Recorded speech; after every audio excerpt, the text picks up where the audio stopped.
Peaceful slumbers. Please do not listen to this recording while operating heavy machinery or driving a vehicle. Find yourself a comfortable position. Close your eyes, settle down, and listen. Briar Rose.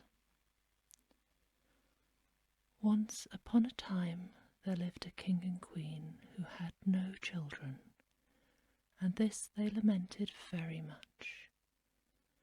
But one day, as the queen was walking by the side of the river, a little fish lifted its head out of the water and said, "Your wish shall be fulfilled, and you shall soon have a daughter." What the little fish had foretold soon came to pass, and the queen had a little girl who was so very beautiful that the king could not cease looking on her for joy, and determined to hold a great feast. So he invited not only his relations, friends, and neighbours, but also all the fairies, that they might be kind and good to his little daughter.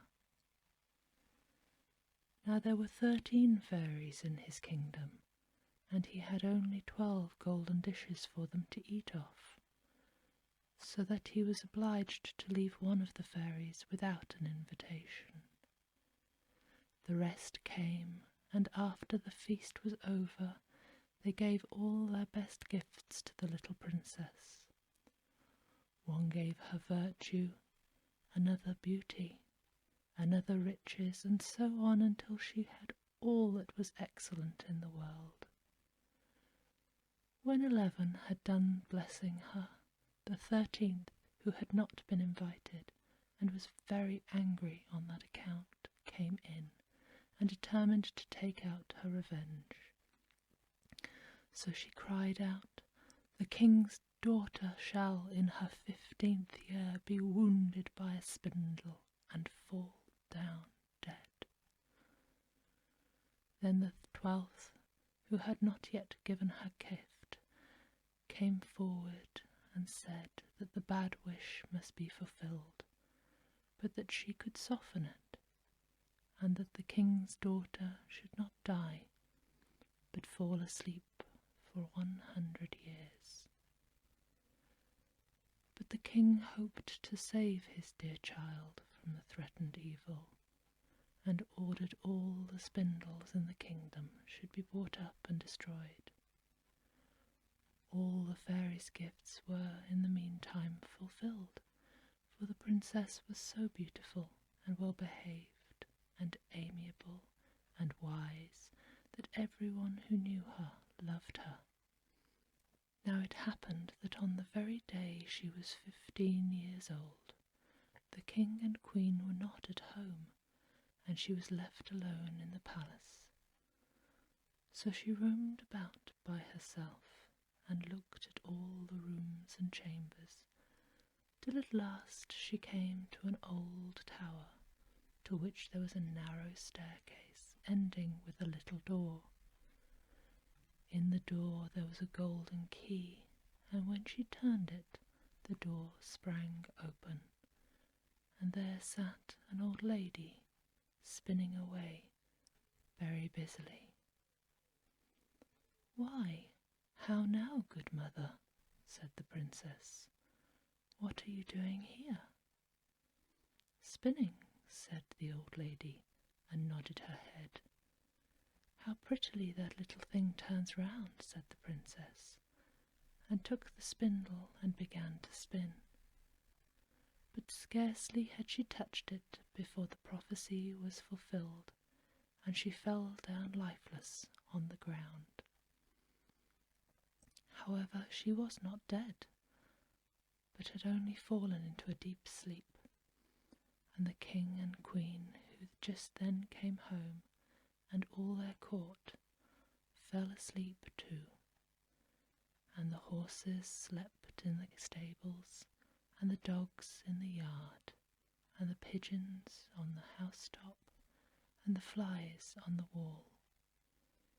Even the fire in the hearth left off blazing and went to sleep, and the meat that was roasting stood still, and the cook, who was at that moment pulling the kitchen boy by the hair to give him a box on the ear for something he had done amiss, let him go, and both fell asleep.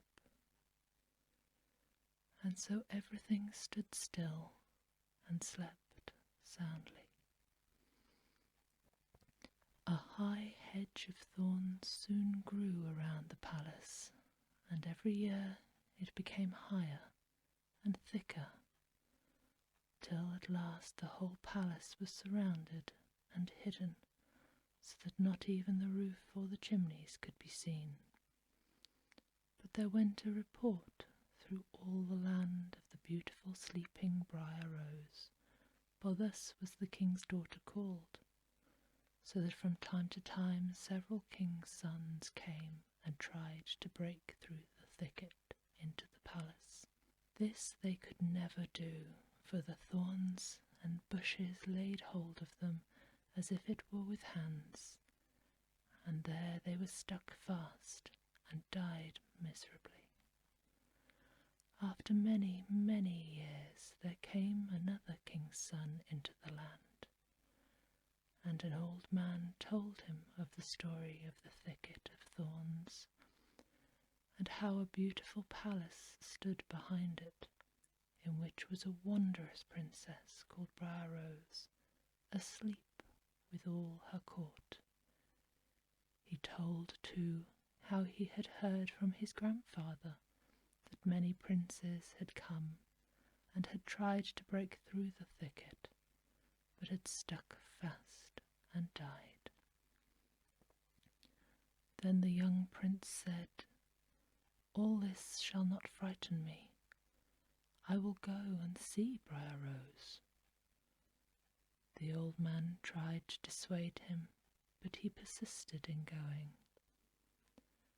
Now on that very day 100 years were complete, and as the prince came to the thicket he saw nothing but beautiful flowering shrubs, through which he passed with ease, and they closed after him as firm as ever.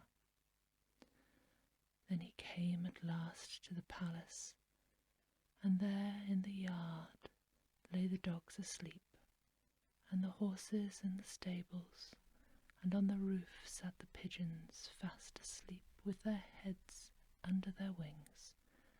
And when he came into the palace the fly slept on the wall, and the cook in the kitchen was still holding up her hand as if she would beat the boy, and the maid sat with a black fowl in her hand ready to be plucked. Then he went on still further, and all was so still that he could hear every breath he drew, till at last he came to an old tower and opened the door of the little room in which Briar Rose was, and there she lay fast asleep, and looked so beautiful that he could not take his eyes off her, and he stooped down and gave her a kiss. But the moment he kissed her she opened her eyes and awoke, and smiled upon him. Then they went out together, and presently the king and queen also awoke, and all the court, and they gazed on each other with great wonder. And the horses got up and shook themselves, and the dogs jumped about and barked. The pigeons took their heads from under their wings and looked about and flew into the fields. The flies on the wall buzzed away. The fire in the kitchen blazed up and cooked the dinner, and the roast meat turned around again.